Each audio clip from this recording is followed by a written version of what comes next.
Dr. Ilara Quinn sat in her space shuttle, reading data from a distant star system. She was calm, focused, and used to working alone in space.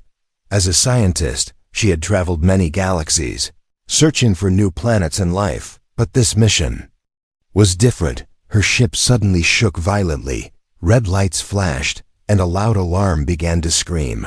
Ilara grabbed the control panel, her hands shaking.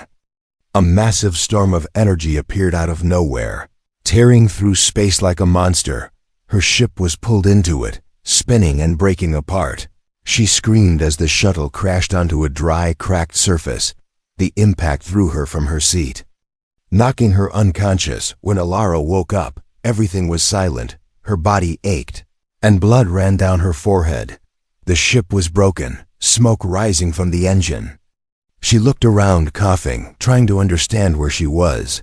A strange sun burned high in the sky, casting orange light across the desert. There were no plants, no animals, only sand and sharp black rocks. Her communicator was dead, and there were no signs of rescue. She was alone, or so she thought in the distance. Someone or something was watching her. It stood tall, over 7 feet, with smooth gray skin and glowing blue eyes. It did not move, only stared with silent curiosity. Ilara froze, fear gripping her chest. She reached for a piece of broken metal. Holding it like a weapon, the creature took 1 step forward, then stopped. It raised its hand slowly, showing it had no weapons. Ilara didn't know what to do. She was stranded, injured, and facing an alien being. Hours passed, and the creature did not leave. It sat near a rock, watching her. Ilara worked to set up a small shelter using parts of the ship. Her stomach growled, and her lips were dry. She had limited food and water, and no idea how long she could survive. That night, the temperature dropped quickly. Cold wind cut through her skin like knives. Ilara shivered inside her shelter, wrapping herself in a thin thermal blanket. Suddenly, a noise outside made her jump. She opened the flap and saw the alien again. It held out a glowing fruit, strange in shape but beautiful. Hesitating, Ilara reached out and took it. The alien nodded and walked away, disappearing into the darkness. She bit into the fruit, surprised by its sweet and warm taste. Tears filled her eyes, not from the fruit, but from the kindness of a creature she didn't understand. Days passed, and the alien kept returning. He brought her food, water from underground pools, and once even a strange flower. He never spoke, but his actions showed care and understanding. Ilara began calling him Kale. He seemed to like the name, often pointing to himself when she said it. They started using hand signs to communicate. Drawing symbols in the sand, Kale showed her images, his ship crashing, his people dying. He was a survivor, just like her. One evening, as they sat by a fire made from glowing rocks, Ilara looked at the sky. She saw strange lights, not stars, but moving shapes, almost like eyes watching them. A soft whisper entered her mind. Not in words, but in emotion. She felt fear, sadness, and a warning. Ilara looked at Kale, who was already standing, tense, his skin glowing brighter. He said one word, pointing at the ground. Alive. She didn't understand at first, but then the ground beneath them trembled. It was small, just a pulse, but real. Kale led her to a cave nearby, hidden by rocks. Inside, strange symbols glowed faintly on the walls. The air was warmer, and she could feel something moving deep. Underground, she asked Kale what this place was. He pointed to her, then to himself, then placed his hand over her heart. Then he pointed to the cave walls, and finally to the stars. Ilara didn't know the meaning, but she felt it. This place was not just a planet. It had a purpose, a memory, a life of its own. And now, she and Kale were part of it, whether they wanted to be or not. Outside, the winds howled, and the stars seemed to blink. Inside, Ilara closed her eyes, leaning against the cave wall. For the first time she wondered, was this accident truly an accident? Or had something brought them here, for a reason? Ilara stood on water, but her feet did not sink. Above her, Stars fell like rain, whispering in a language she didn't know, in front of her. Cale waited with his hand outstretched. She took it, and suddenly, she was flying through space, through memories, through light. She gasped and woke up, heart pounding, hands cold. The cave was quiet, and Cale sat near the entrance, watching the sunrise. But Alara felt strange, as if the dream was more than a dream, as if something had touched her soul. Outside, the planet was changing. The desert heat had returned, but now strange vines grew near the rocks, glowing faintly. Alara noticed that Cale moved differently today, slower, more careful. He looked back at her often, as if checking she was still there. She followed him across the valley. Where the sand was smoother and the wind softer, they found a pool of clear water surrounded by strange crystals. Cale motioned her to drink, and she hesitated, but then trusted him. The water was cool, and the moment it touched her lips, memories not her own flashed inside her mind. She saw a city made of light, floating in the air, children playing with blue energy like it was clay, and then fire, war, screams. The city fell, and the planet swallowed it. Alara gasped and fell to her knees, breathing hard. Cale knelt beside her, touching her shoulder gently. He spoke a few soft words in his language, his voice full of sorrow. Alara didn't understand the words, but the meaning was clear. This was his home once, and he had lost everything. The bond between them began to grow, not just through survival, but through pain. Alara began teaching him words: fire, sky, sleep, friend. Cale learned quickly, repeating her words with care. He smiled more often now, a small, crooked smile that made Alara feel safe. One evening, as they returned to the cave, the ground shook again, but this time, the cave opened further, revealing a hidden tunnel. Curious and cautious, they followed it, deeper into the planet. Strange lights pulsed in the walls, like veins carrying energy. At the end of the tunnel, they found something unbelievable.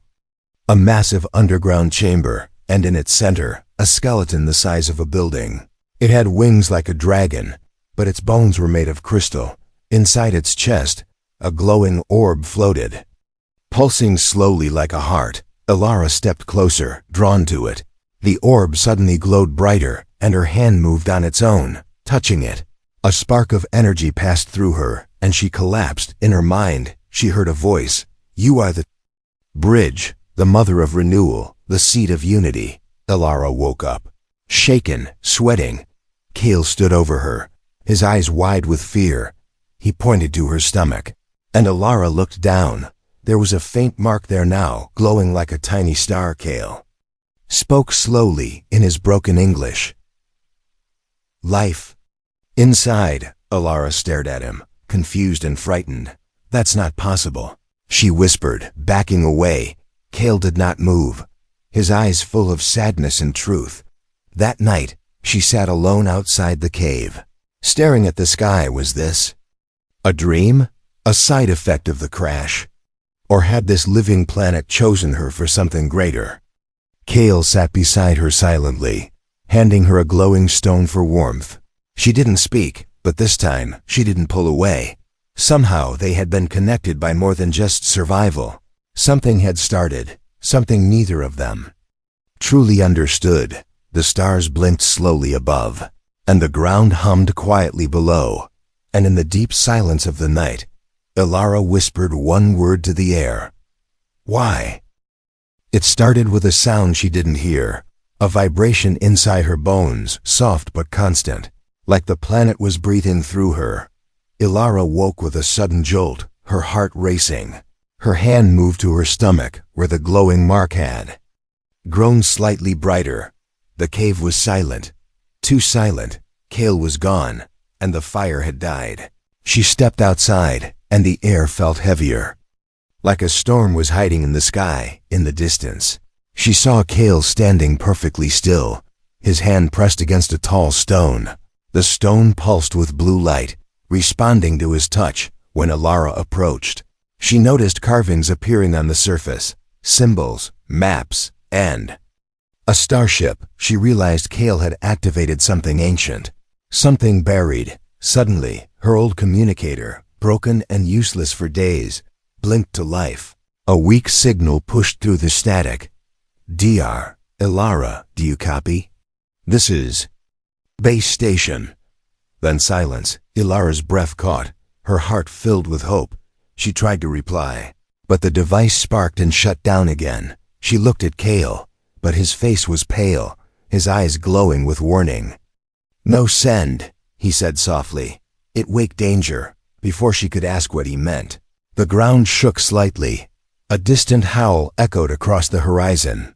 Long and low, like metal being torn apart, Kale grabbed her hand and pulled her back toward the cave. The stone behind them dimmed, like it had fallen back to sleep. Inside, Kale picked up a piece of stone and began drawing on the floor. He drew a shape that looked like her ship, a signal line from it. And then monsters, shadowy creatures, many-eyed, sharp-clawed, coming from above. "They hunt light," Kale said. "They find signal." Ilara felt a chill creep up her spine. Whatever she had contacted, it wasn't just a rescue team. Someone or something was listening, and now it knew she was here. Later, as night fell, Ilara sat in the cave, staring at the communicator. She felt trapped. Like every choice brought more danger. She couldn't stay here forever. But sending a message could bring death. And then, the whispers returned, not from the sky, but from within her. They weren't words, but feelings, images, pieces of memory that didn't belong to her. She saw stars exploding, a galaxy being swallowed, a child glowing in her arms. The vision ended with a flash of light, and a voice that said, "Your signal has been accepted." She gasped and stumbled backward, sweat dripping from her face. Kale caught her, his face full of fear. He placed his hand gently over her stomach again, and this time she didn't stop him. There was something inside her now, something powerful, and it was growing fast. "Ilara," Kale whispered, almost clearly this time. "This planet. Choose you." She stared at him, trying to understand what that meant. "I didn't choose this," she replied. "I just want to go home." Kale looked at her, eyes full of sadness and truth. "No home." "You are home now." That night, as they sat near the cave entrance, a soft light danced across the sand. A strange floating object appeared in the distance, scanning the surface with red beams. Kale pulled her into the shadows, covering her mouth. As they watched, it wasn't one of his kind, and it wasn't from Earth. It was a hunter, and it had heard the signal. Ilara's heart pounded as the floating drone passed by and vanished into the dark. She looked up at the stars, realizing they were no longer just lights. They were eyes, watching, waiting, searching, and now they knew she was here. She was underwater, floating, weightless. A heartbeat echoed in the deep. Slow and powerful, not her own. Around her, glowing threads of light swam like fish, touching her skin and entering her. She looked down and saw her stomach glowing. Something inside was moving, alive. Ilara woke with a sharp gasp, clutching her chest. The cave was warm, almost too warm. Kale stood nearby, but he didn't speak. His eyes were fixed on her with a look she hadn't seen before. Worry mixed with reverence. "Ilara," he said, voice shaky but clear. "You change." She didn't reply, just stared at him, still shaking from the dream. Her hands moved to her belly, where the mark had grown larger, now pulsing with gentle light. She hadn't eaten much, but her body felt full, like something was growing inside. She didn't want to believe it, but the signs were all there. She stumbled to the back of the cave, alone, breathing hard. "No," she whispered.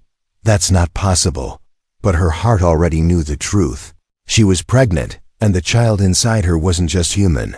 When she returned, Kale held a stone tablet, one she hadn't seen before. It was ancient, cracked, covered in carvings that looked almost human. He pointed to one image, a woman holding a glowing child, and beside her, a tall alien. Below them, the planet bloomed with light, life spreading across the land. "This happened long ago," Kale said slowly. Planet choose again. Ilara felt her knees weaken. This wasn't an accident, not fate. The planet had done this before. Chosen beings from different worlds to carry a new life, and now, it had chosen her. She backed away from him, anger rising in her voice. You knew, didn't you? She said, you knew this would happen. Kale lowered his head, his skin dimming like fading light. No plan, he said, only bond. Ilara turned away, tears stinging her eyes. I didn't ask for this, she whispered. I wanted to go home, not become part of some alien prophecy. But even as she said it, a part of her felt the connection growing, a quiet whisper beneath her heartbeat, like a second rhythm forming in her blood. That night, the cave glowed softly, as if the planet was watching. Ilara sat in silence, staring at the stars, her hands on her stomach. Kale sat across from her, silent too, not touching her, not speaking, just waiting, like he knew the moment was too big for words. Then, a new sound broke the silence. A hum. Deep and mechanical, coming from under the ground. The cave walls began to shift, slowly moving open, revealing a hidden chamber.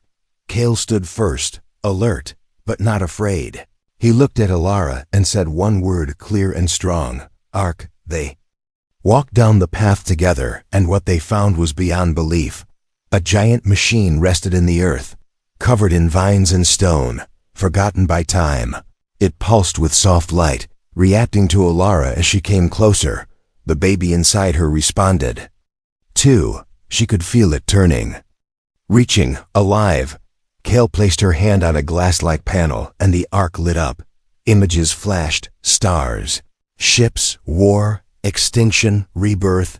A cycle repeated again and again, with one hope always in the center. A child born of two worlds. Ilara pulled her hand back, overwhelmed. The ark had shown her the truth. This child inside her wasn't just a life. It was a key, a balance, a new beginning. And that meant others would come for it, not to protect it, but to control it or destroy it. She looked at Kale, her voice steady now. We can't stay here. Kale nodded slowly, his expression hardening. We fight, he said. We protect. And in that moment, Ilara stopped feeling like a visitor. She was no longer lost, no longer just a survivor. She was a mother now, and the fate of two worlds rested within her. The fire was still warm when the first shot was fired. A red beam sliced through the air, hitting the cave wall and exploding into sparks. Ilara dropped to the ground, heart pounding, eyes wide with fear. Kale grabbed her arm and pulled her deeper into the shadows they had been found outside. 3 figures moved quickly over the rocks, covered in armor that shimmered like oil. Their faces were hidden behind helmets, their weapons buzzing with quiet menace. They weren't rescuers, they weren't explorers, they were hunters, and they had come for the child. Kale signaled for Ilara to stay down as he moved silently toward the entrance. Another blast struck, this time closer, and the walls shook with the impact. Ilara clutched her stomach, feeling a sudden wave of warmth. The baby inside her was responding to the danger, glowing faintly through her skin. The hunters entered the cave, scanning with red lights, their movements sharp and inhuman. Kale jumped from the shadows, striking one with a heavy blow that knocked its helmet loose. Underneath was no face, just a mass of wires and pale skin stretched too tight. They weren't fully alive. They were modified, maybe even created. Machines wearing the skin of men. Ilara crawled toward the communicator panel at the back of the cave. If she could just activate the ark again, maybe it would protect them. But the hunters moved fast, one of them blocking her path, weapon raised. She froze, breath caught, ready to scream. And then the floor lit up beneath them. A deep hum rose from the stone, and bright lines of blue energy shot upward. The hunter exploded into light. Its body disintegrated in a single blink. Kale pulled Ilara to her feet as the remaining enemies turned and ran. The cave sealed itself behind them with a blast of stone. Ilara collapsed, gasping, her skin glowing with the same light as the ark. Kale knelt beside her, eyes wide in awe. You. Protect, he whispered. Ilara didn't understand how, but she had triggered something powerful. The planet, the Ark, the child, they were connected now, and growing stronger together. They had no time to rest. Kale led her deeper into the cave system, into tunnels the hunters could not follow. The walls were lined with strange machines, long asleep but now flickering with life. The Ark was waking up, and it was waking for her after hours of walking. They reached a hidden chamber full of floating crystals and holograms. Ilara stood in the center, and the room reacted immediately. A holographic map of the planet appeared, showing energy pulses, weather patterns, and red dots, enemies. The hunters weren't alone. A full squad was heading their way. Kale slammed his fist against a control panel in frustration. "We not enough," he said. "Need more." Ilara stared at the glowing image of the baby inside her, projected above the map. "Maybe we don't need more people," she said quietly. "Maybe we need the planet."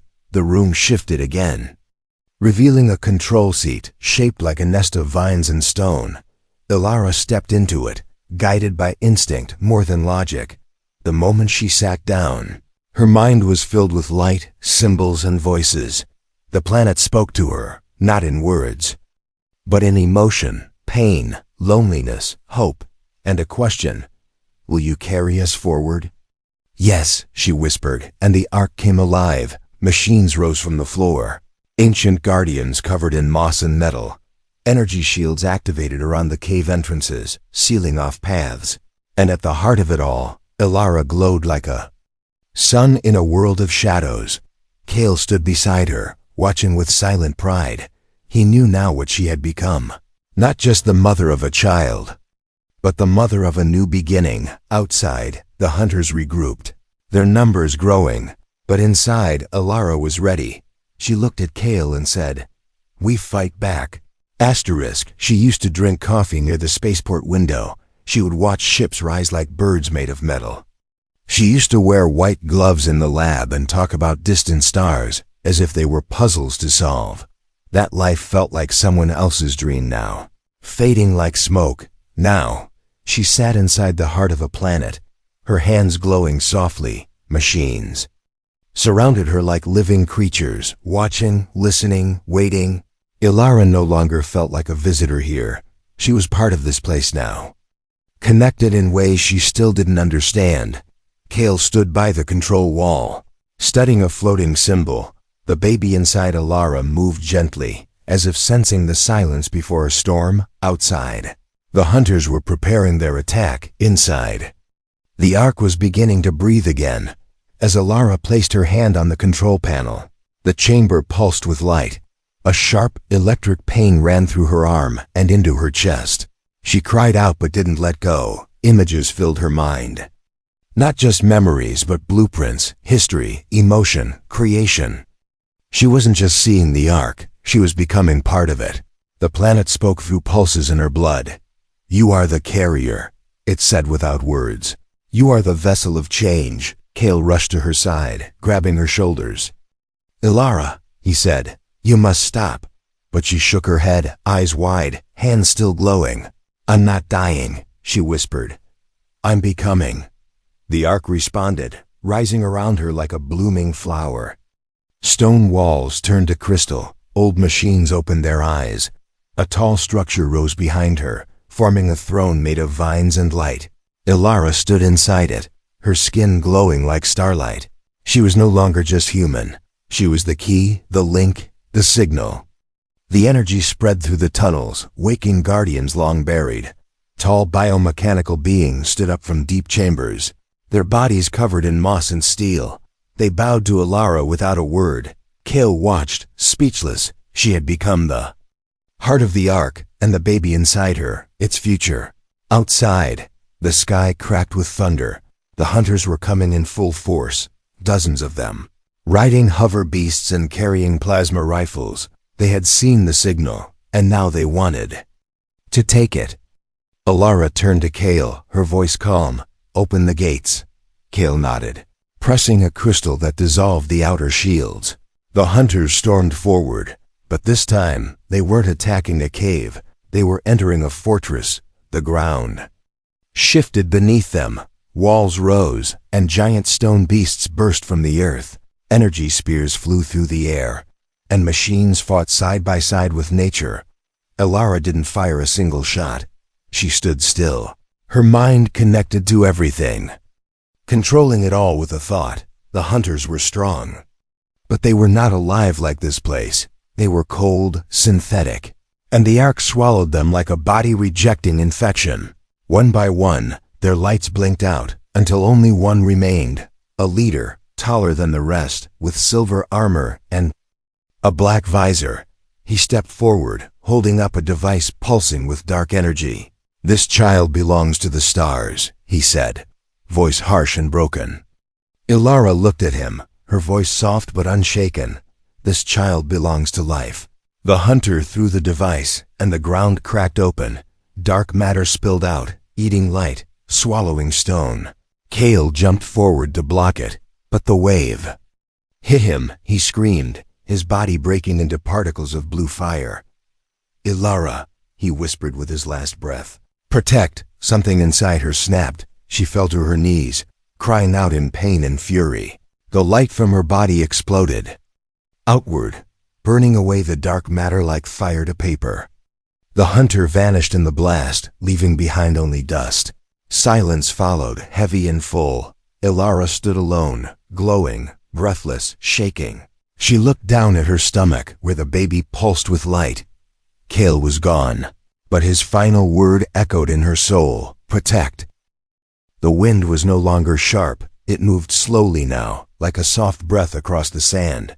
The sky had changed too. It no longer bled red. It shimmered with gold and violet, as if the planet itself was healing. Elara stood at the edge of a cliff, her feet bare, her skin warm with the planet's light. Below her, the ruins of the old ark pulsed quietly like a sleeping heartbeat. She was no longer afraid, no longer asking why Kale was gone. But she could still feel him, not in the air, not in the stars, but in the quiet, in the baby she now held in her arms. The child was calm, wrapped in glowing cloth made from the ark's own fibers. Its skin was soft, smooth, a blend of earth and starlight. Its eyes opened slowly, revealing the blue glow that once lived in Kale's. The same glow now lived in her. She named the child Nova, not just for the stars, but for what comes after destruction, after loss, after silence. New light around her. The planet bloomed. Where ash once lay, flowers now opened. Trees with crystal leaves reached toward the sky. Creatures once hidden stepped into the sunlight, drawn by the presence of the child. Nova's heartbeat echoed in the soil, in the air, in the sky. The planet had accepted them. No, it had been waiting for them. Elara walked through the restored valley, Nova resting peacefully against her chest. She found Kale's staff near the cave entrance. Untouched, she held it tightly, kissed its carved top, and planted it deep in the ground. It glowed softly, and the earth accepted it. His memory would never fade. Days passed, maybe weeks. Time no longer mattered. The ark built a shelter for her, a home grown from living stone and gentle light. It was warm inside, full of color and silence, a cradle of peace sometimes. She would hear voices in the wind, sometimes. She would see flashes of other worlds in her dreams. The child was not meant to stay here forever. Nova was born from two stars, and one day she would return to them. But not yet, not until she was ready, not until Elara taught her what Kale had taught her: to protect, to feel, to forgive. On the final evening of the 7th moon, Elara climbed to the highest point. She looked up at the stars, holding Nova close. A new star had appeared, blinking slowly, not a warning, not a watcher, but a beacon. Elara activated the old communicator one last time. Her voice was soft but clear. "To anyone still listening, this is Dr. Elara Quinn. I'm alive, and I have something the universe needs to see. A new beginning." She looked down at Nova, who smiled for the first time, a smile that glowed brighter than the stars. And as the signal reached across the stars, the story of a lost woman, a fallen alien, and a child born of two worlds began to spread, not as a warning, but as a whisper of hope